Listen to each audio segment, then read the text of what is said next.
Hey up, it's Steve from that old Yorkshire geek, and welcome to my midweek. It is, isn't it? It is Wednesday, isn't it? Yes, it is. My midweek live news stream. What's happened there? What's happened there? Why has that gone onto there? That was weird. My computer did a weird thing. Never mind. Welcome to my midweek live news stream. Where I just picked some articles of news for us to have a look at. Right, so off we go. By the way, I nearly missed it. I was sitting at first, because I'm getting old, as you know, nodded off in the chair for about 3/4 of an hour, and then I was just sat playing, what they call it, Free Cell on my phone. I lost track of time at like 5 to 9. I thought, oh, bloody hell. So anyway, I'm here now. So, right. So before we start, don't forget, like and subscribe. There we go. Like and subscribe, share the videos, drop a comment, hit the notification bell if you're subscribed already.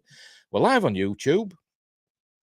Wind Grace is here. Yay! Woohoo! We're live on the other one, Rumble. Let me refresh it. Yep. We should be live on Twitch. Yes, we are live on Twitch as well. Right.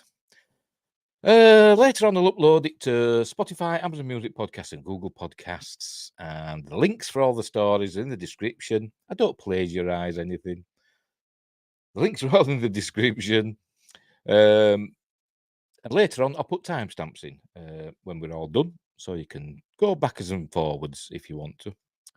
Right. I'm also on Facebook, X, and Instagram. Blah, blah, blah, blah, blah. Links in the description for all that. Right. Let's get on with it. Right. First up is actually a trailer. If I'm able to play it. Ghostbusters. The new Ghostbusters film, Frozen Empire, which a bit of a peculiar title, to be completely honest.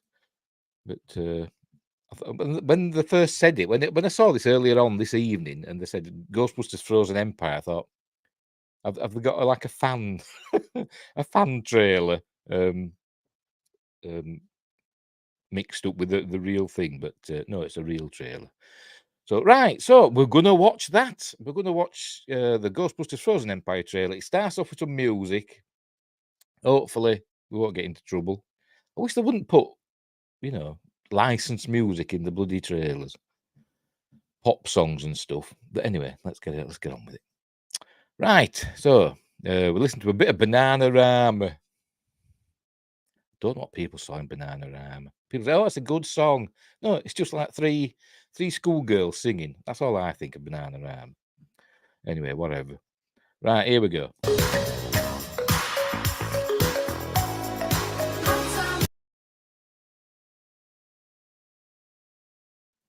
Bananarama. Unbelievable. I'm telling you, it's going to be another hot one out there for tech. I'm going to keep pausing it. It only plays for about 30 seconds or something like that. There's the music, so I'll keep pausing it, and then once Bananarama's finished, I'll just press play. Right. So apparently it's hot in New York. In effect for New Jersey, feeling like 100 degrees. There you go. Playing with fire hydrants. Something we don't have over here. We don't have fire hydrants. All our stuff for water and things are under the ground.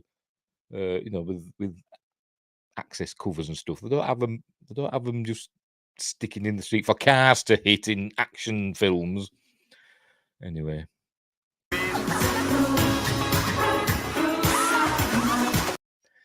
And when I think of like hot New York, I always think of Die Hard 3, Die Hard with a Vengeance. That always reminds me of hot New York.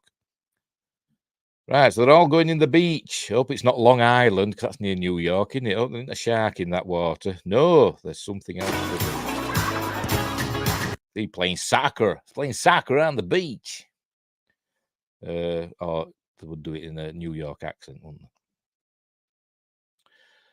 There's people sunbathing in the shade. And a Ferris wheel. And the music slows down for some reason. Don't know why. I think we're all right now. I'll mute myself. What is that?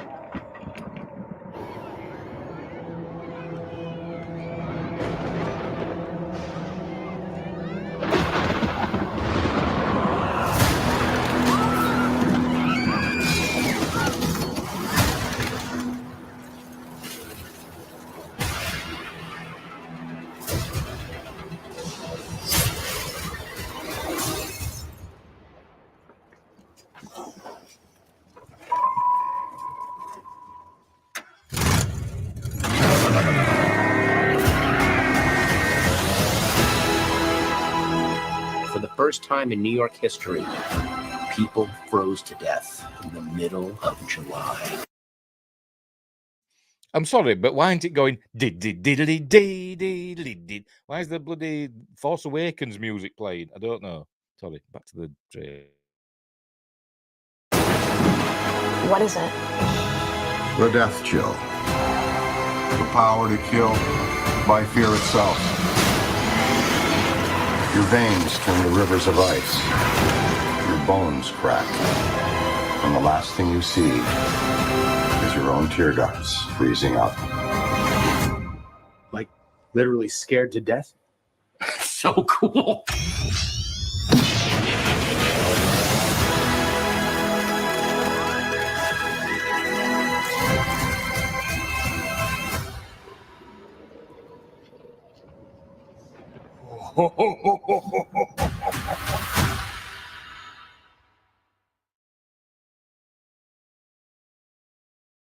So there we go, Ghostbusters Frozen Empire, the trailer. So let's go through it now. Now I've finished whittering about it. So, as I said, New York is must be a baking summer, but then it all goes cold for some reason. See, this cloud arrives. Can we see it? Can we see it? See, it's coming in. And then all these bloody ice spears start slamming into the ground. And I'm presuming thousands of people die here. Is it going to show us it? Here we go. I presume thousands of people are dying here now with all them things going in the ground and spearing people. They've got to be, haven't they? Anyway, and I was watching it, I was thinking, it's the Ghostbusters After Tomorrow, isn't it? You know, the day after tomorrow, the Roland Emmerich film. They're just ripping that off, basically, aren't they? Just ripping that off. So I'm guessing it's some sort of demon, you know, like the original Ghostbusters and Ghostbusters Afterlife was all about Gozer, you know, the Sumerian demon or a Babylonian, no Sumerian, wasn't it? It was all about Gozer, that demon. So I'm guessing this is another form of demon or another demon that brings cold. But I don't know. There might be a synopsis floating about, but I've not seen it, so I don't know. So anyway, so it's all getting cold. As I said, it's like the day after tomorrow. That's very like the day after tomorrow, isn't it? This bit. When it all gets cold. Just put a jumper on. That's what you do. Or your big coat. That's why it should have been going din din din din. Did they play the Ghostbusters theme once in this? I didn't notice it. Unless it was in the background. But there we go. This spring. Oh, this spring, right. It did say there we go. Oh, missed it again. There you go. This spring. Because at the end it just says coming soon. And I've seen I think it says I've seen somewhere that it's March that it's coming out. But just at the end it just says coming soon. So are they hedging the bets in case this strike drags on? Unless it's over now, I don't know. But there's the kids. We see one of them freeze, don't we? We've seen people freeze to death, and then that's him from Eternals, isn't it? And Josh Temple's arrived. Hope he's got his harpoon with him. I used a harpoon today as a pirate in Sea of Thieves. And my ship's got a harpoon. Yay! Anyway, I can't remember his name. Is it Nanjani something or other, or something Nanjani? He was in Eternals. There we saw Dan Aykroyd. There he is. I've got a feeling the original Ghostbusters aren't going to be in this very much. I know they weren't in the first, in Afterlife, very much, were they? But I've got a feeling they're not going to be in this one very much either.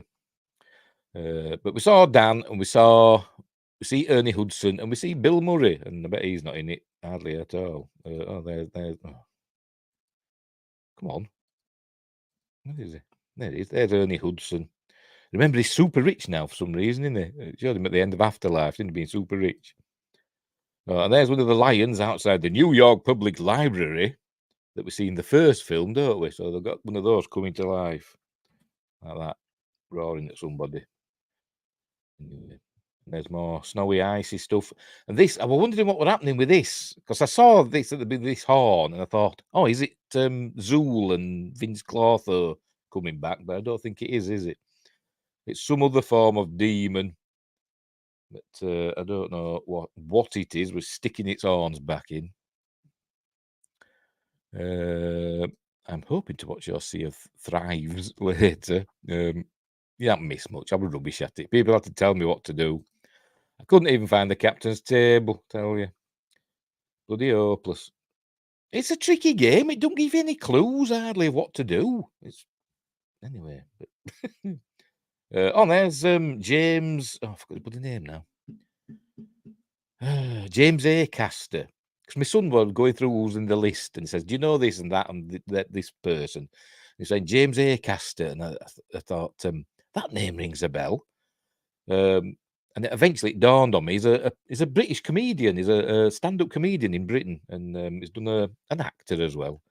And he's done a lot of TV series in Britain, and it is quite funny. He's got a very dry, laid-back style. So I'm guessing he'll probably be like that in this one. But is he a Ghostbusters? Because he's got a Ghostbusters, the new Ghostbusters top on, hasn't he, with a name patch, and I presume there's a Ghostbusters patch somewhere. And is he wearing a proton pack? So is this a new character?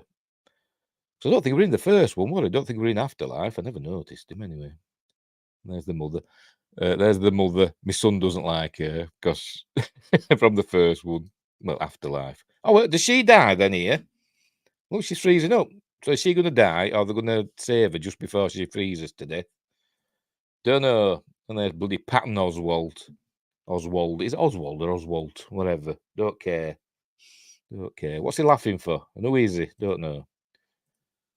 So there we go. So that's Ghostbusters Frozen Empire. There we go. All good fun. Looking forward to that. But my son wants to go see that at the cinema. I can't go see films for myself, but I've got to take him when it comes out in March, I think. So, right. So let's move on. Looks interesting. By the way, again, another a bit of Doctor Who news this week. Because we're in the middle of Who Mania, aren't we? Right, F11. So starting off, Doctor Who finally reviving fan favourite tradition. That's a mouthful, isn't it? Finally reviving fan favourite tradition. Say that 3 times fast. Anyway. Right, so Doctor Who fans can start getting into the holiday spirit again as the return of the show's traditional Christmas special has been confirmed. Disney Plus posted a press release on X of its upcoming holiday programming, and the Who special titled The Church on Ruby Road will be hitting the streaming service on Christmas Day 2023. It will also presumably be broadcast on the same day on BBC in the UK and Ireland. So that'll be interesting. I wonder if they made an agreement with the BBC to not upload it or make it available until the same time that it's on the BBC in the UK, because it'll be on the BBC in the UK around about, I think, 7 o'clock-ish in the evening. So I wonder if it'll be the same worldwide. I don't know, because there could be spoilers, couldn't there? You know, if it's released earlier in America or wherever, Australia, on Disney Plus, you know, people will be downloading it. It'll appear instantly on the high seas, and people will be downloading it and watching it before it's on the Beeb. Anyway. This Doctor Who special is special in more ways than one. Not only is it the first Christmas broadcast in 6 years for the series, but it also will be the official debut of Ncuti Gatwa's 15th Doctor, along with introducing us to Gatwa's iteration of the character. It will also introduce us to his first companion, you ready? Ruby Sunday, played by Millie Gibson. It's been a long time coming for both the 15th Doctor's debut and the return of the long-celebrated holiday special. It were always something to look forward to, or the Doctor Who Christmas special. So the festive spirits will undoubtedly be high for Whovians. The Doctor Who Christmas special hasn't been seen since Peter Capaldi's final episode, Twice Upon a Time, which was aired way back in 2017. It was seen by fans as a bit of a missed opportunity for former showrunner Chris Chibnall, who opted to move the Christmas Day tradition to a New Year's Day when instead, it just shows what sort of an idiot he is. While it may seem like a small change, it's one that didn't quite land from both a fan perspective and a ratings perspective, because Chris Chibnall's a moron. The Doctor Who Christmas special had no doubt become a holiday tradition for many Who fans, especially with the glut of celebrity guest stars the series would bring in for these big episodes. Catherine Tate and Kylie Minogue are notable examples of guests who really added to the spectacle of the holiday episodes. To be honest, I can't think of any more. Also, the Christmas specials tended to lean into their holiday setting, whereas the New Year specials didn't really take advantage of the New Year setting. The return of the Doctor Who Christmas Day specials is just one of the changes that showrunner Russell T Davies, marvellous, is bringing to the table with his run for the series. He's also bringing back the beloved David Tennant and Catherine Tate as the Doctor and Donna Noble, respectively, for 3 upcoming special episodes that are celebrating the 60th anniversary of the show. Tennant will not be reprising his role as the 10th Doctor in the series, and will instead be playing the 14th iteration of the Doctor before Ncuti Gatwa officially takes over in the holiday episode. They keep calling him the 14th Doctor, but he's still exactly the same, isn't he, as the 10th one, even down to the, Alonzi and all that.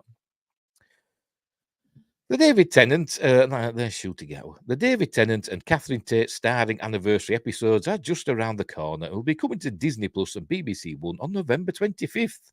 In other words, Doctor Who fans are going to have a lot to watch in the coming months, and it all looks like it's shaping up to be a timey-wimey good time.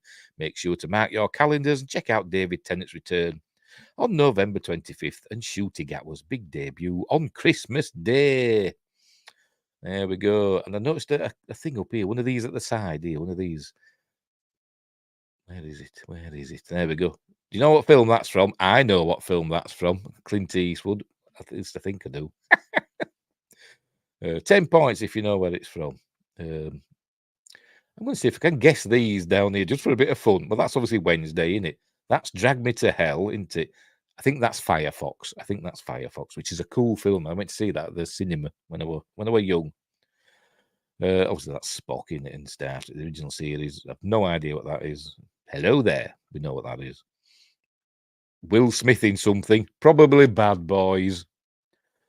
Adam Sandler in any of the Adam Sandler films he could have been in. I'm not doing well here, am I? Never mind. So anyway, the Doctor Who Christmas special is back. Yay, something to look forward to. Marie will be phoning me up on Christmas Day. Have you watched it? That's my friend. Right. Oh, bloody F11, the wrong screen. Next up, For All Mankind is next. For All Mankind, right. Looking forward to this starting up. Apple's biggest sci-fi show could be radically different by 2025. As For All Mankind marches toward the future, will the cast totally change? Well, I imagine some of them will, because they're not getting any younger, are they?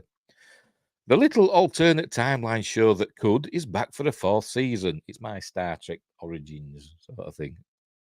That's in my head canon. In For All Mankind Season 4, we've jumped ahead to an alternate 2003, in which the Mars Happy Valley base from Season 3 is now firmly established. But what about that Korean chap? I presume we'll find out. But for those who have been watching the show since Season 1, which was set in 1969 and 1973, perhaps the most obvious difference between them and now is we're down to just a handful of original cast members, because 34 years have passed in the fictional timeline of the show. Mainstay characters Ed Baldwin, Joel Kinnaman, Danielle Poole, Chris Marshall, and Margot Madison Wren Schmidt are now borderline senior citizens. So, because For All Mankind always jumps decades each season, does that mean the entire cast could be new in 2 years? Inverse chatted with series co-creator Ronald D. Moore and executive producer Madel Davis for answers. And there's Joel Kinnaman as Ed, what's his face, and that's Danielle Poole, isn't it? And I can't remember who that is. Oh, is it Gordo? Yes, it's got. He dies. Spoilers. He dies, and his missus as well. And it's amazing. Sorry, it just is. The de facto main character for All Mankind thus far has been Ed Baldwin, a former NASA Apollo astronaut who commands Apollo 10 and Apollo 15 in season 1. We think Ed was born around 1929, so that makes him in his early 70s in the 2003 setting of season 4. In real life, Joel Kinnaman is 43 and admitted last year while filming the new season that I'm basically playing my own dad now. Meanwhile, Chris Marshall is 34 in our universe, but she's playing the hardened NASA commander Danielle Poole at 59-ish this season. Ren Schmidt is 40, but Margot Madison, the disgraced former NASA flight controller, now living in the USSR in season 4, is supposed to be in her 50s too. The USSR never fell, did it? Sorry, have you seen For All Mankind? And if so, what's your feeling about it? Yes, I love it. I love For All Mankind. I think it's amazing. As I said, I think it's in my head canon, it's Star Trek, like Star Trek Zero or Star Trek Origins. I always imagine it moving on. It's like the intro titles to Star Trek Enterprise. That's for me. That's For All Mankind. Anyway. So yes, it's amazing. I love it, and I'll probably resubscribe to Apple just for this. But anyway, where were we? Season 4. Yes, he's living in the USSR in season 4. Is Margot Madison because she gave secrets away to help, basically to save lives, essentially, to the Soviets. Anyway, she's supposed to be in her 50s too, while For All Mankind sees several characters returning from season 2 and season 3. Danny, Ed, and Margot are pretty much the only season 1 characters we've got left.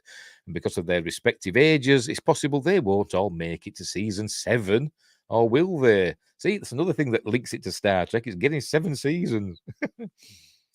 I mean, you could potentially have a new cast. Ron Moore tells Inverse. The 7-season plan was a sketch that we had at the beginning, and we still have a general idea of that framework. It's got to end, hasn't it, with the plans or something for the NX01. It can't, because they've mentioned Star Trek in the series. But anyway. The 7-season plan was a sketch that we had at the beginning, and we still have a general idea of that framework. The show could go longer, the show could go shorter. We're still open to playing with what the life of the show is, but I think characters can evolve and change, and medical technology in our alternate history changes too. So who knows how long Ed will last? Not the NX01, the Phoenix. What am I talking about? Wait, so if Ed Baldwin gets too old for the next season, will For All Mankind throw him into a cryo chamber? Just turn him in. They'll just clone him. They can clone him. Can they clone people in this series? Somebody might have pitched a cryo chamber at some point, Moore says with a laugh, but we felt the cryo chambers were outside of the realm of our realistic approach. Part of what makes this realistic approach work, despite some slightly advanced tech, is the show's continued adherence to character-focused stories. Although some of the faces have changed as the years have gone by in the show, producer Meryl Davis points out that the specific relationships are central to what makes the new season tick. One of the things that the season really excels at is the relationships, Davis tells Inverse. We have got a lot of, not couples, but pairings. You've got Ed and Danielle, and you've got a leader and Kelly. I can't remember. Oh, yes, I remember them, yes. You've got Margot and the leader. This is talking about relationships, not romantic relationships. What Davis points out is that many of these relationships are playing off of events from all 3 previous seasons. Yes, some characters have perished, but the ones who are left are dealing with baggage from 30-plus years that have come before, packed into just 3 brisk seasons of television. There are so many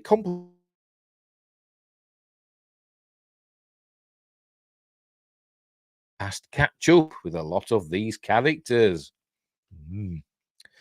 For All Mankind, when does it start? November 10th. 2 days' time. Cool. Might be time to renew me Apple TV Plus subscription. And then I can watch Foundation as well, can't I? And there's other things. But anyway. So looking forward to that. As I said, I really like For All Mankind. It is like it's like a version of Star Trek before Star Trek, to me anyway. That's what it reminds me of. Right, let's move on. Hey, what's next? All right, we're on Screen Rant now about Star Wars. Screen Rant, thankfully, have taken away that pesky ad blocking thing that they were faffing about with. Right. Star Wars officially debunks the most horrific Return of the Jedi theory. Star Wars has been clarifying the aftermath of Return of the Jedi, debunking one of the darkest theories that formed in the wake of the 1983 film. Anyway, so there's the Falcon and the exploding Death Star and Wicket with his creepy eyes. That must be from the special edition, maybe. Right, one of the darkest Return of the Jedi theories has been debunked by the Star Wars franchise. A scene of the 1983 film, the Empire's second Death Star, was destroyed by the Rebel Alliance, marking the beginning of the end for the Imperial regime in the galaxy far, far away. And I ain't got my drink. Where's my drink? Over there. Oh, God. I told you I was rushing, and I nearly missed it. Drinking game. Oh, there we go. However, the film's aftermath generated some justifiable fan concerns regarding the forest moon of Endor. Is it called Endor? Or is Endor? Is it a moon around Endor? I always thought it was called Endor because there's the film, isn't there? The Battle for Endor. So I always thought, but some people say no, it's the forest moon of Endor, and there's also other moons of Endor, and so. Endor, I hardly knew her. Anyway, in Return of the Jedi, the Empire installed a powerful shield generator to protect the second Death Star located on the forest moon of Endor below. This forced the rebellion to fight the Battle of Endor on multiple fronts, both on the surface of the forest moon to disable the shield and in orbit to blow up the exposed battle station from the inside.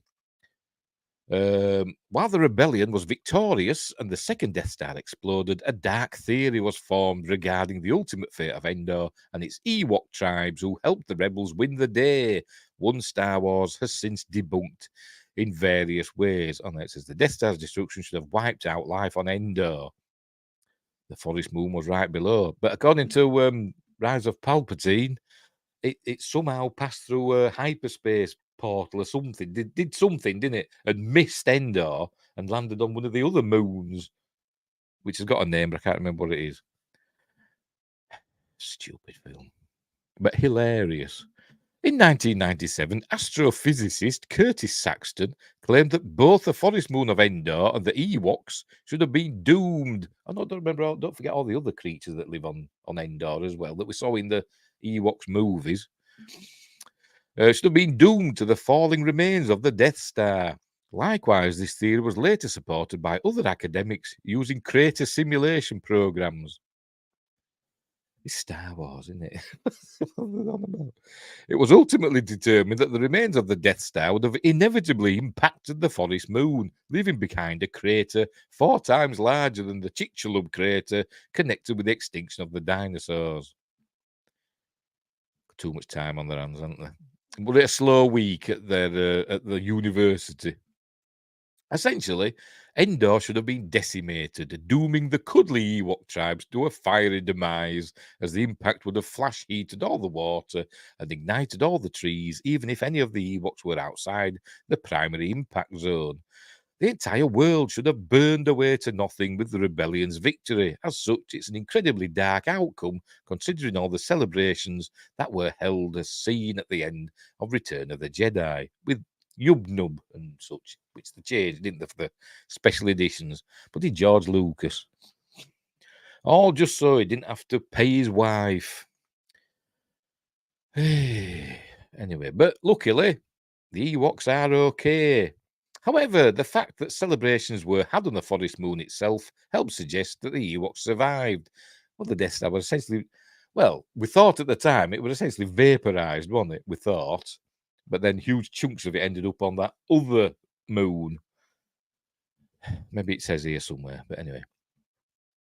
Where were we? Furthermore, the new Star Wars Insider number 221 contains a short story entitled Lost in the Woods by S.T. Bendy, set on the forest moon of Endor in the aftermath. Just call it Endor. In the aftermath of the second Death Star's explosion, the forests are still intact and the rebels are still on the planet with the Ewoks. I was always curious when were the Ewoks movies set? Were they set after Return of the Jedi or before?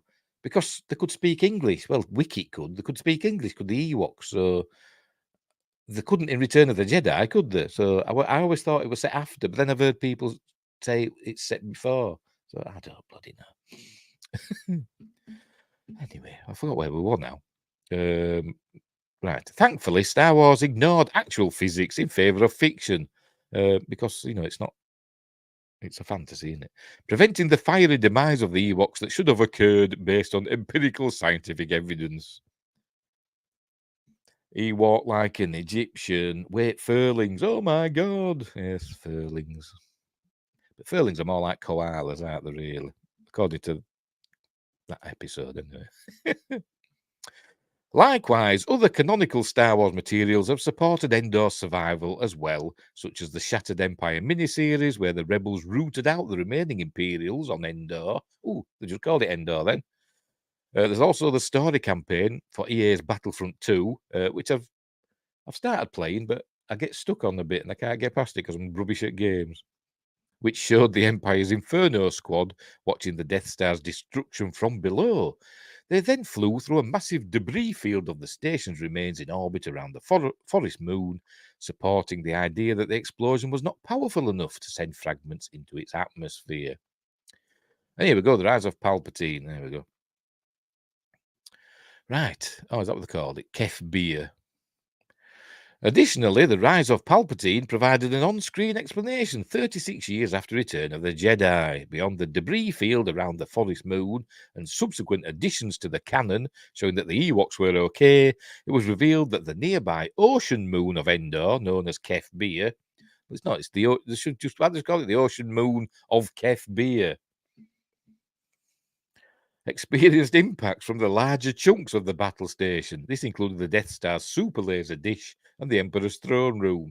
The Emperor's throne room were on top of a spire, wasn't it? It was like on a tower. So, I don't bloody know. Furthermore, it's a canonical fact that the Death Star's explosion resulted in abnormal physics. But they've put psychics, abnormal psychics. Oh, dear. Hang on, where are we? So the Ewoks helped the ancients create stargates. Yes, they did. Yes. Yes, and they're similar to the Nox, aren't they? It's all connected. It's like poetry, it rhymes. Said one wise man. Where were we? Abnormal psychics, physics, that couldn't be explained by in-universe scientists, as confirmed by Rise of Palpatine's visual dictionary, which I think I've got over there somewhere. As such, there's no reasoning as to why these larger pieces... No, I haven't. I moved it. It's in a box over there now. As such, there's no reasoning as to why these larger pieces were launched into hyperspace before being caught in Kef Beer's gravitational pull, only that it resulted in Endor being saved. In the end, perhaps that's all that matters, and Star Wars fans should be okay with suspending their disbelief in this regard. After all, the alternative... the brutal genocide of an entire population of cute space teddy bears who help save the galaxy. What kind of monster would want that? Pardon me. There we go. Look, and she needed a dagger, didn't she, to line stuff up. Stupid bloody film. But at least it was better than The Last Jedi. At least you could have fun with it. Light speed skipping, for God's sake. Anyway, that is now my brain cannon from now on. Yes, the Ewoks helped. Were one of the first races, weren't they? They were the first fifth race. Anyway, right. Indiana Jones is canon to certain Star Wars stories, so it's also canon to Stargate. Is it? Oh, right. I'm trying to think now. I know they did Hang on, what was it now? I don't know if it was Indiana Jones, though. I can't remember. There was like a fan film that were really good. And I think it was set on Earth. And it was kind of like an Indiana Jones because they're like an archaeologist and they'd found this ruin. And it turned out to be a bloody Star Destroyer buried under the sand and they'd got it going and it lifted up out of the sand. That were cool. That were a cool fan film, that. Anyway. And also E.T. is part of Star Trek canon in it. Because we saw it in Phantom Menace. I think we've seen it again as well, haven't we? In, I think, one of the TV shows, I think. But I could be wrong. Right. So there you go. So the Ewoks are safe. They weren't destroyed by the Death Star blowing up. But I don't think any of us thought they did, apart from them scientists with a bit too much time on their hands. I think they're the only ones that thought about it. So we'll move on. Now we know the Ewoks are safe. And Wicket is probably ruling the planet or moon. It's essentially a planet, isn't it? With an iron fist, probably. Right. Star Trek missing for 50 years. The original Star Trek Enterprise model, whatever, may have appeared on eBay. Boldly returning, and there it is. Looking a bit worse for wear, to be completely honest. But it is, pretty old. If it is the real one. Right, let's have a read. Why it matters. Few things in pop culture hold the same level of reverence as the USS Enterprise NCC 1701. It's no bloody A, B, C, or D. So it's no wonder Star Trek fans are excited at the prospect that the original 3-foot model of the starship from the show, lost for 5 decades, could have appeared on eBay. The Enterprise NCC 1701 model was made by prop maker Richard Dayton Jr., with Star Trek creator Gene Roddenberry directing during the pre-production phase of the original Star Trek series. Writes Ars Technica. I've got a technical arse. I haven't. But remember it, I think it was originally designed to be the other way up, wasn't it? But when they put it on a string or something, it flipped that way around or something, and I don't know. Anyway. It was used in the famous opening credit sequence and all but one scene in the pilot episode. The 11-foot version of the ship, based on the smaller model, wasn't ready in time. Dayton's creation appeared in other shots during later episodes, including one where it played itself, an actual model of the Enterprise, sitting on the table. It says sat on the table. It says sitting on the table. The original ship ended up on Roddenberry's desk. At some point in the 1970s, he is believed to have loaned it to the people working on the production of Star Trek the Motion Picture, but never saw it returned, despite writing to the production house asking for the model back. And here's an X post about it. This is absolutely wild. The long-lost 3-foot filming miniature of the USS Enterprise, stolen from Gene's office in the 70s. Well, not stolen, just lent out and never got back. I know how that feels. Showed up on eBay overnight, listed by someone who purchased an abandoned storage unit. Oh, can you imagine that on Storage Hunters? Analysis of the photo shows it is likely genuine. There we go. Cool. For some reason, a Doctor Who fan says wild. Maybe the same person that has Worf's original head. Has that gone missing as well? His prosthetic, I presume. You mean his Mars bar? Anyway, it was presumed that the model had been lost for good, but an eBay listing last week suggested otherwise. The listing, which had a $1,000 starting price, and I think something like $135 postage, because I've seen it, was removed within a few hours after enthusiasts said in the private Facebook group Star Trek Prop Makers and Collectors that they believed it was real and had contacted the seller, suggesting they return it to the Roddenberry estate. Winger says the reason his head changed in mid-season 1 is because someone stole his original ridges. To be completely honest, I never even noticed that his head changed. So, but then again, I don't rewatch season 1 very often, to be honest, of the TNG. To be completely honest, even though I do like some of the episodes, like I said, I really like the Neutral Zone. I think that's a cool episode. But that's the last episode, isn't it? Of season 1. Right, Roddenberry's son, Rod, that's his nickname, is Eugene Roddenberry, isn't it, something, wrote a message on, and his father had been spinning in his grave if he knew what he were up to with Star Trek. Anyway, Roddenberry's son, Rod, wrote a message on social media asking if anyone could put him in touch with the seller. And here's the tweet. I said tweet, that's what it is, isn't it? Super excited. Someone discovered this treasure. It would mean a lot to talk with whomever is selling or in possession of the 3-foot Enterprise. Appreciate anyone. That's 3 foot. Spinal Tap got that wrong, didn't they? When they wanted their Stonehenge. Anyway, appreciate anyone who can put me in touch and connect us. Engage, Rod. The listing included several images of the model, including one with a tape measure showing its 3-foot length. There was also a photo with Dayton's business card taped to the stand. But anyway, there it is. Season 1 has a couple of good episodes. I really defend Season 2, though. It has some all-timers. Yeah, cool ones. Like I said, we meet the Borg and stuff, don't we? And Moriarty in Season 2. Anyway. So there we go. I thought the original one had the sticky outy bits on the Bussard collectors. The Bussard collectors didn't have the flashing lights. It was like a brass colour, wasn't it? With like a pole sticking out. Or a pointy thing sticking out. I thought that was the original one. Probably wrong.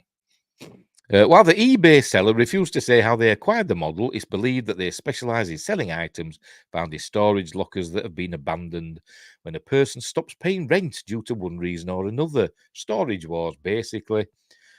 When asked how they got their hands on the model, the seller said the matter was now out of my hands and with the proper team. There we go. So, I mean, Rod sent the boys round and they've roughed him up. Anyway, so very good. So it's not on eBay now, so you can't buy it. But never mind. But it looks a bit worse for wear, doesn't it? And some, fading and damage to it. It needs a good restoration. That's what it needs. Right. So we'll move on. Hello, DJ. Welcome to the show. Right. What am I doing? Getting rid of that. That's what I'm doing. And moving on to the next article. Dune next. Or is it Dune? Don't know. Looks like you're using an ad blocker. Oh, for God's sake. Here we go. Pause on this site. Hit refresh. Right. I'm putting 2 fingers up to loop. Right. F1. F11, I mean. Right. Max's Dune, whatever. TV series gets an official title and premiere window. And there's I forgot the name now. It'll tell us. As one of the Bene Gesserit. Now it's gone. For many decades, author Frank Herbert's Dune was viewed by sci-fi fans as an impossible novel for any filmmaker to adapt. The conversation surrounding the property changed following the 2021 release of director Denis Villeneuve's Dune, though.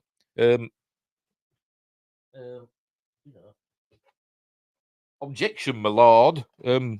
What about that one? What about that version of Dune from 1984 that I've just got in 4K that I've not watched yet? Which is good. Bloody hell, don't even mention it, does they? Yes, Dune, where's my car? Anyway, the film, which adapts roughly half of Herbert's original novel, I did like Denis Villeneuve's, Dune Part 1, but I prefer the David Lynch version, to be completely honest, I do. Anyway, the film, which adapts roughly half of Herbert's original novel, is one of the most acclaimed sci-fi blockbusters of recent memory. As a result, Dune has become one of Hollywood's hottest potential franchises. Bloody hell. Warner Brothers and Legendary Pictures don't intend to let the current hype surrounding it pass them by either. In addition to Villeneuve's planned sequel, Dune Part 2, how original, The studios are currently developing a spin-off TV series. The project has long been known as Dune the Sisterhood. However, a pair of updates have not only revealed the show's new title, but also its potential premiere window. IGN, for starters, reports that the series has officially been renamed Dune Prophecy, which is better. Or Sisterhood, the Sisterhood. I know it's about the Bene Gesserit, sisterhood, isn't it? But it probably make them think it's going to be like Sister Act or something like that. With loads of girl bosses. Meanwhile, Casey Bloys, the chairman and CEO of HBO and Max Content, announced that the spin-off show is expected to premiere on Max sometime in the fall of 2024. The two announcements notably come several months after multiple members of the series' initial cast and creative team were replaced. Despite the issues caused by those changes, it was reported earlier this year that Dune Prophecy was still able to film in Budapest, even amidst the WGA and SAG-AFTRA strikes, because its core actors aren't members of either of those unions. All right. So they've got all that European actors then, basically, which explains why its premiere window isn't as far away as some fans might have expected. Speaking of Sister Act, when they're turning that into a TV show, yeah, I seem to remember that. There were two Sister Act films, weren't there? Were there just two, or were there more? I think I've seen the first two. They were mildly amusing, weren't they? Whoopi Goldberg. I think the second one, or the first one, was directed by Bill Duke, wasn't it? What's his face from Predator? I see you past them trees. That fella, Anyway, he directed that. Either the first one or the second one. I can't remember which. Where were we? Dune Prophecy will take fans back in time. There's lovely Rebecca Ferguson as Lady. What's her face? I forgot. I forgot her name. Never mind. Is it not Rebecca? That doesn't sound right. Anyway, never mind. Dune Prophecy will reportedly take place around 10,000 years. Oh, so she won't be in it. Before the events of the Dune movies. So it'll be around now then. Because I thought it was set in the year 10,191. I don't know. And Frank Herbert's original novel. It is expected to follow two sisters as Valia, Emily Watson, and Tula Harkonnen, Olivia Williams, as they form the powerful faction known as the Bene Gesserit. By the time Dune begins... Bill Duke was the second one. I knew we were connected somewhere here. By the time Dune begins, the organization, a sisterhood comprised of members with various superhuman abilities, has already risen to become a major political and religious force within the sci-fi series' fictional world. As fans will attest, the group's importance to the overall Dune story cannot be overstated. The fact that Dune Prophecy will explore the Bene Gesserit's origins should therefore make it a must-see TV series for long-time fans of the franchise. That's what they said about Rings of Power, didn't they? On Amazon. While the show did undergo several behind-the-scenes changes earlier this year as well, including the departures of Chernobyl director Johan Renck and its initial star Shirley Henderson, its projected 2024 debut suggests that things are progressing smoothly. She though, not I can't really remember her name. She was in Zardoz. It's her. But, I can't. Rampling, Charlotte Rampling. Right, came to me, Charlotte Rampling. That's who that is. Where were we? The series premiere, blah, blah, blah, blah, blah. The series premiere window also confirms 2024 status as one of the biggest years for Dune fans. After all, not only is Dune Prophecy set to premiere next year, but the Dune Part 2 release date was also pushed to March 15th, 2024. The future is, in other words, looking very bright for both Dune fans and the studios that control the franchise, which seems primed right now to become an even more popular piece of intellectual property moving forward. And that's it, isn't it? That's it. There we go. Lady Jessica. That's who she plays, don't she? Lady Jessica. Is this supposed to be the second Dune movie, or is it another branch? It's a, let's say it's a prequel, isn't it? Set 10,000 years before Dune. So about the beginnings of the Bene Gesserit. So it's obviously before all the events that happen whenever in the Dune timeline. There's the Butlerian Jihad and all that, into where computers and stuff were banned because AI tried to take over, didn't it? So it's supposed to be before all that, I presume. But anyway. Which is why they have the mentats in it. They have the mentats in Dune, which are like human computers instead of having actual computers. Because AI and robots and stuff are not allowed, are they, in the Dune world? But there's many machines on X, apparently, according to the Guild Navigator, better than those on the other place. I can't remember the name of the other place. Anyway. I better get Dune Part 2 before this comes out. I don't think it really matters. Dune Part 2 is coming in March. So it will. Dune Part 2 is in March, and then this series is later in the year. Men tax, I pay that every day. We all do. Women don't understand what tax we have to put up with. Just in our lives, taxes. Our lives are taxing. Anyway, let's move on. I like Dune. I've read the first book. It's okay, but I'm mildly interested in the lore. I'm not an expert or anything. And I've read the first book. I've got the second and third ones, but I never got around to reading them.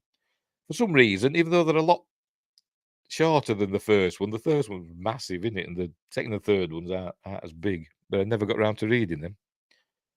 Anyway, what am I doing? Oh, yes, next. Oh, I've done that again. Keep the F11 in the wrong bloody screen. Right, Rebel Moon next, and Army of the Dead. Which, if you saw the thumbnail, you know. See, Sci-Fi understands robots bad. Why can't we? Yes, a bloke got killed by a robot today, didn't it? Well, it was in the news anyway. In South Korea or somewhere, or China, I can't remember where. Somewhere over that part of the world. A robot killed a man, didn't it? It was like it couldn't tell the difference between this bloke that were there and these boxes it was supposed to be moving about, and he just grabbed him and crushed him to death. Anyway, Wingress says, "Oh man, you skipped right over 420 subs." Yes, I've got quite a few new subscribers this last couple of days for some reason. I don't know why. But it's cool. It's cool. Right. Where were we? Oh, Zack Snyder. Right, here we go. Right, Zack Snyder says Rebel Moon and Army of the Dead are in the same shared universe. I'm going to work that one out. Zack Snyder's work is entering a new era, with the fan favourite creator working on a number of new original projects on Netflix. The next title on that slate will include Rebel Moon, a 2-part sci-fi movie saga that is poised to bleed into a number of spin-offs. Oh, pardon me. I've got terrible bloody gas today. I've made myself a stew today for my tea. Aidan had KFC. I had to have a stew. I don't know. I put parsnips and stuff in. I don't usually like parsnips, and I think they've given me a bit of gas.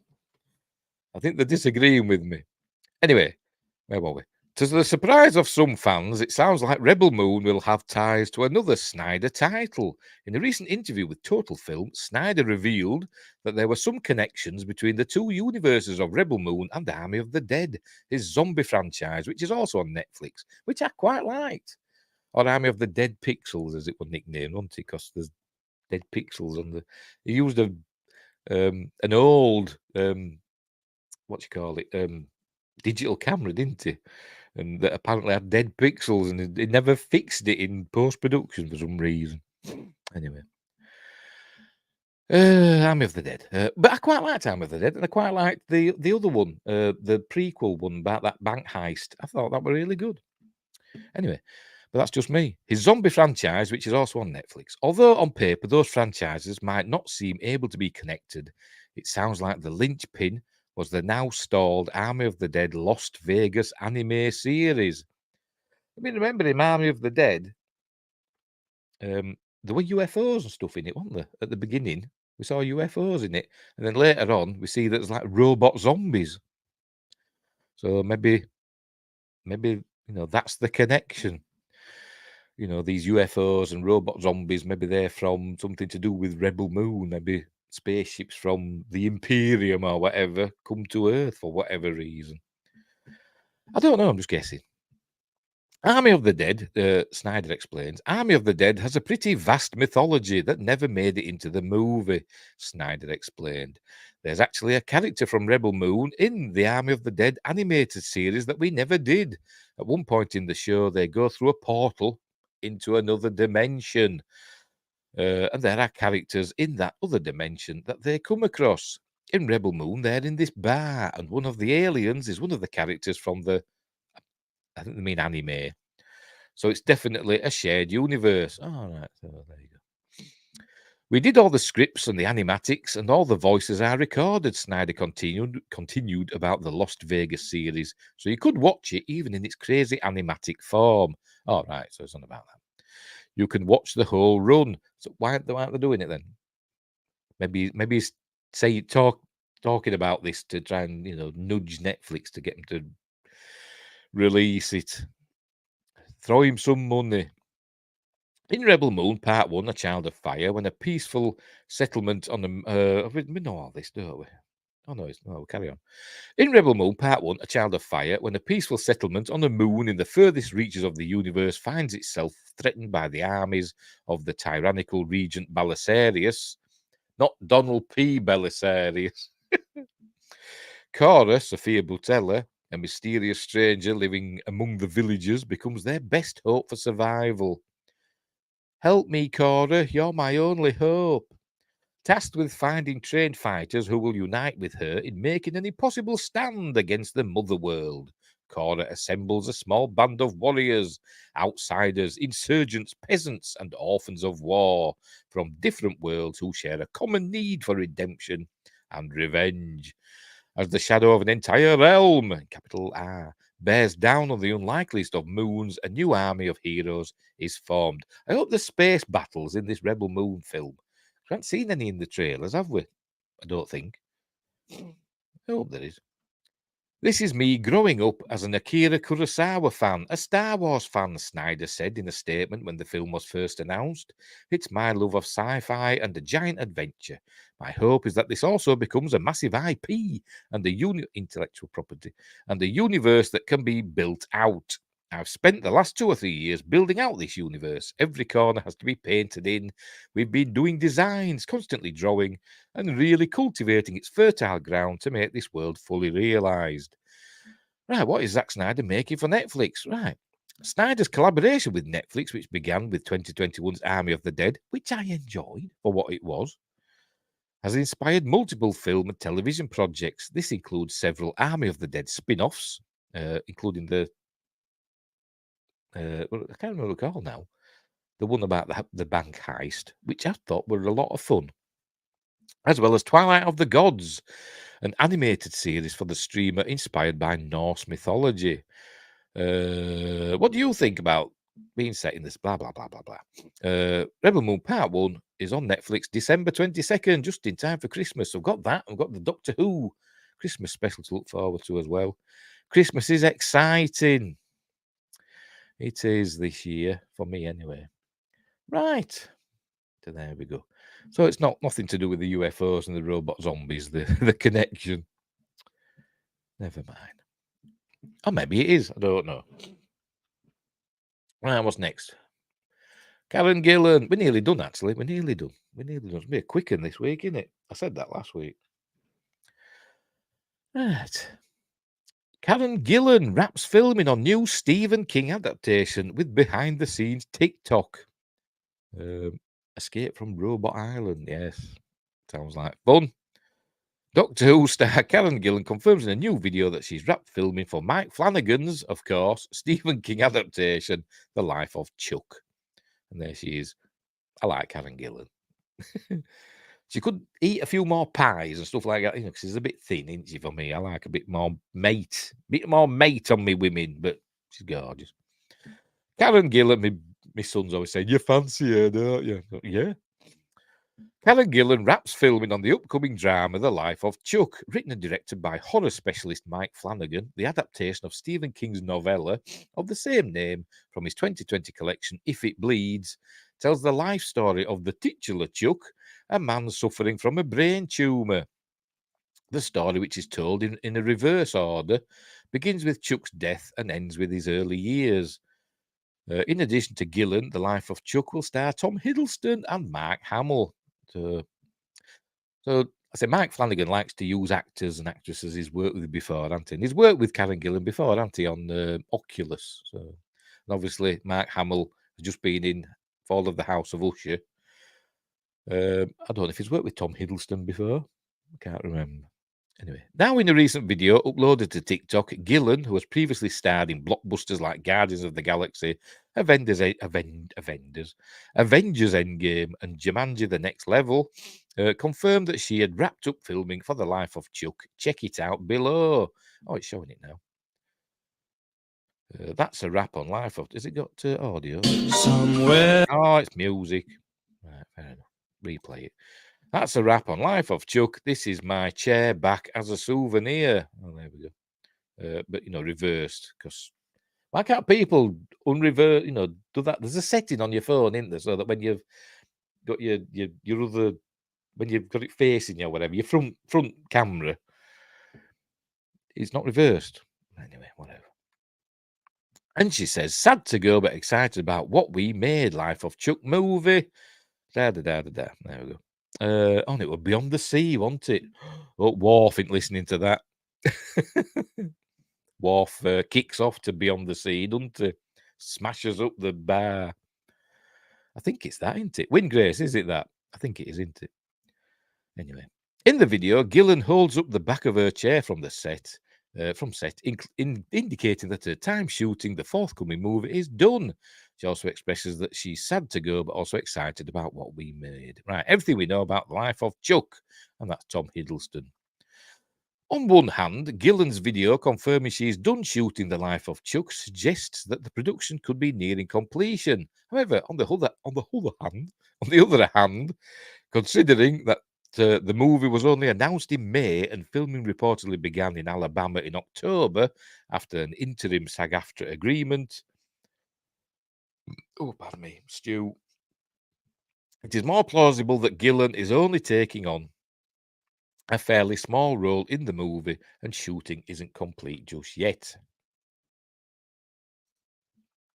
From the movie, that was Blue Skies. No, from Deep Space Nine. After Jadzia passed away. No, during the dance later. He was hungover during Blue Skies. No, I'm about from Deep Space Nine. I'm sure it was Beyond the Sea. Anyway, I can't remember. It smashes the bar up, doesn't it? Vic, what's his face's bar? Vic Fontaine's bar. It smashes that up, doesn't it? It might not have been Beyond the Sea. I don't know. I thought it was. Anyway, where were we? Regarding the release of The Life for The Life of Chuck, nothing is confirmed as of the time of writing. It is currently unclear what studio is handling the distribution for Flanagan's forthcoming work, and since filming has also only began last month, it is difficult to predict when The Life of Chuck would be released. However, a late 2024 or early 2025 release date seems likely, assuming post-production moves quickly. Along with the aforementioned Gillan, Hiddleston, Loki, and Hamill Star Wars, other talented actors like Chiwetel Ejiofor, 12 Years a Slave, and loads of other stuff, including Serenity. Jacob Tremblay, Good Boys. Harvey, I don't know how to pronounce that. Gillan, Blue Beetle. Matthew Lillard, 13 Ghosts. Oh, I recently saw Matthew Lillard in Five Nights at Freddy's, and I didn't realise it was him. He looks different now to what he used to do. Don't look like Shaggy anymore. And Kate Siegel, the lovely Kate Siegel, is also the wife of Mike Flanagan, but she's like a skinnier version of Angelina Jolie, in my opinion. Midnight Mass are also, and everything else he does, and also expected to join the cast of The Life of Chuck. It will be Flanagan's first King adaptation since 2019's Doctor Sleep, and it will reunite him with several actors he has worked with before, including on his most recent release, Netflix's The Fall of the House of Usher. Intrigue is already high for this upcoming movie, and with actors starting to wrap, new details could emerge soon. I think it'd be on Netflix, wouldn't you? You'd think. Didn't they say Netflix at the beginning? No, maybe not. It'll be on Netflix. I bet it is. I bet it's Netflix. But what's it about? I don't know anything about The Life of Chuck. Is it a supernatural tale? Is it a horror tale, or is it just a drama? It said drama, didn't it? I don't want to see a drama. I want to see something, with a bit of meat on its bones and spooky stuff going on. That's what Mike Flanagan's known for, and Stephen King. Anyway, we'll move on, and we've nearly done now. We've nearly done. One more story, and it's Doctor Who. Again. Right, here we go. Doctor Who fans spot detail in 60th anniversary specials poster, which teases a huge return. I think I cheated, by the way, and I looked at this one. I think they're stretching it a bit. Can you read that? Is that a bit small? I'll make it a bit bigger. Matt Smith's time as the Doctor in Doctor Who may have been and gone, but fans of the BBC series about a time-travelling alien, which now has Russell T Davies back as showrunner, think he may appear alongside David Tennant and Catherine Tate in the upcoming 60th anniversary specials. But you don't. You never know. The 3 episodes titled The Star Beast, Wild Blue Yonder, and The Giggle are set to see Tennant's Doctor, now the 14th incarnation of the character, not the 10th. Alonzi reunite with former companion Donna Noble Tate, who last time we saw her had her memories with the 10th Doctor wiped to save her life. That came with a warning from the Doctor that if she ever remembered him, she would die. Although in the 10th Doctor's final adventure, The End of Time, the entire population of Earth had turned into John Sims, the Master, except for her and her grandfather Wilf, the late Bernard Cribbins. Since then, she then had flashbacks to her time in the TARDIS before knocking herself out, and so fans have been left wondering how she'll be able to take on Neil Patrick Harris's Toymaker without having the same thing happen again. We're also expected to see Tennant regenerate into the 15th Doctor at the end of the episodes, who is played by sex education star Ncuti Gatwa. And that's not the only thing which has been left for fans to speculate, as a new poster for the specials, which also star Heartstopper's Yasmin Finney, was shared to social media on Monday, and Whovians think it might include a hint at a surprise appearance. And here's a tweet from William Who. I thought people were joking, but no, that actually does kind of look like Matt Smith a little, lol. And is it the King of Hearts? Does that look like Matt Smith? Dunno.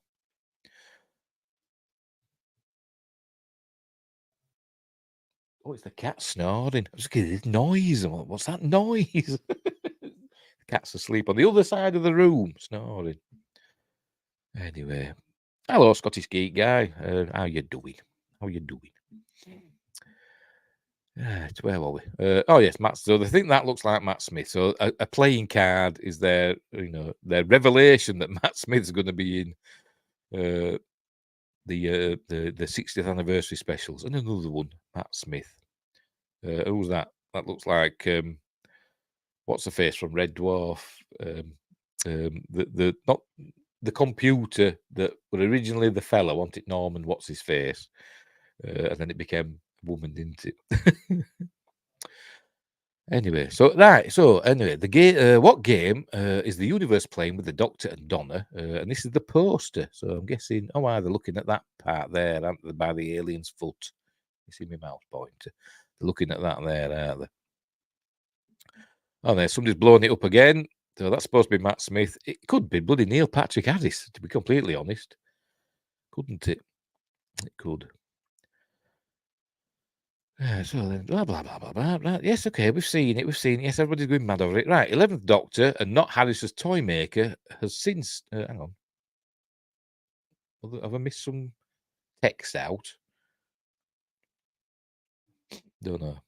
I think they might have covered it up with something.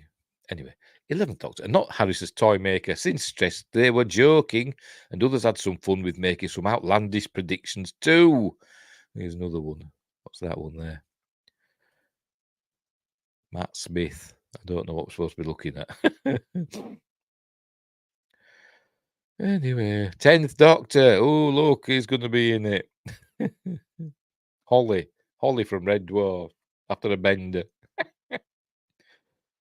Paul McGann. He was the 8th Doctor, wasn't he?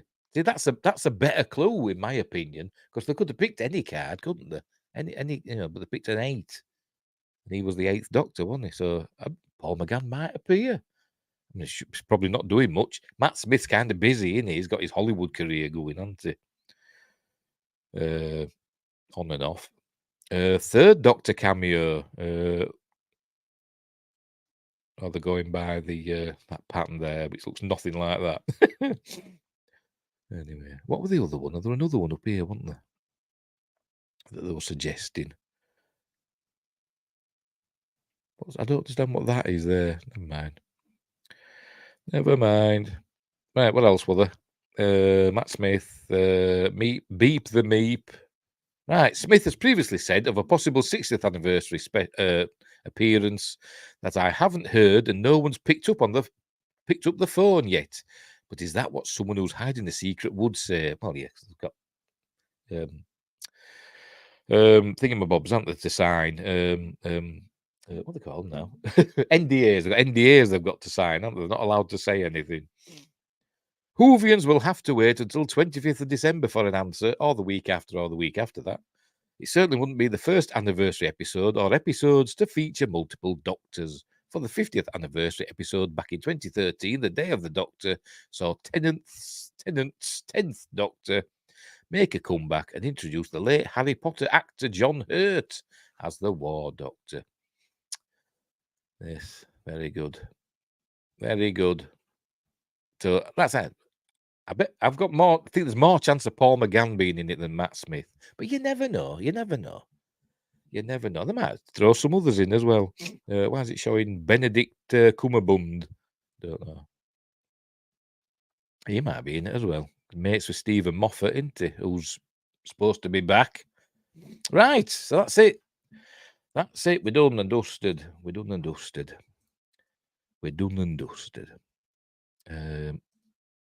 Yes, I just did. I saw it there. Anyway, right. So, hang on, let me get rid of that. What am I doing? Right. So we'll leave it there. So thanks everybody for joining in the chat. Thanks Win Grace and thanks DJ Josh Temple and Scottish Geek Guy Jimmy. Go subscribe to all their channels. Win Grace has got a channel. Win Grace Project. Look it up. Scottish Geek Guy's got a channel. Do some great unboxings and stuff like that and reviews. That go check it out. And I don't think Josh has got a channel yet, but I think you were on about doing it, weren't you, at some point? Or with that Joshua Kanapke. All these Joshes confuse me. And DJ, I don't know if DJ's got a channel as well. I don't know. I'll have to check, won't I? In fact, I'm going to check now. Sod it. Right. DJ. Right. We've got a channel. I don't think so. It's not found out. So there we go. Never mind then. And Josh Temple. I'm typing your names in to see what it finds.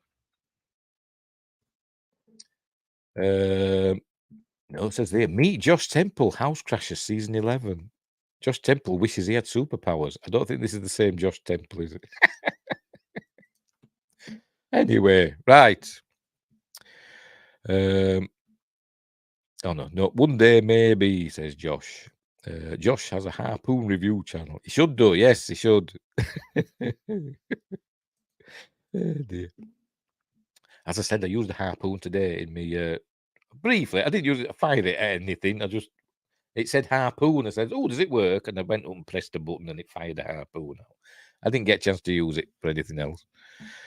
Anyway, not me. There's a few of us, that's for sure. Yes, I think Josh is the most popular name on the planet at the moment, or it seems to be.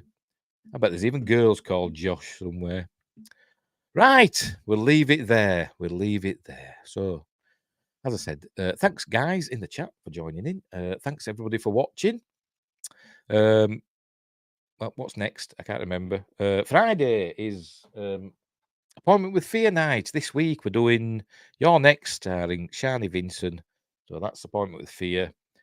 And next Monday we're doing Capricorn 1 for Magnificent Mondays. But I'm still waiting. Hopefully my DVD will arrive. I didn't have it on what they call it, physical media, so I'm waiting for that to arrive. It's on its way. So right, we'll leave it there. So thanks for watching. Hang on, get my stuff ready. Thanks for watching, and wherever you are, look after each other. And until next time, I'll see you there.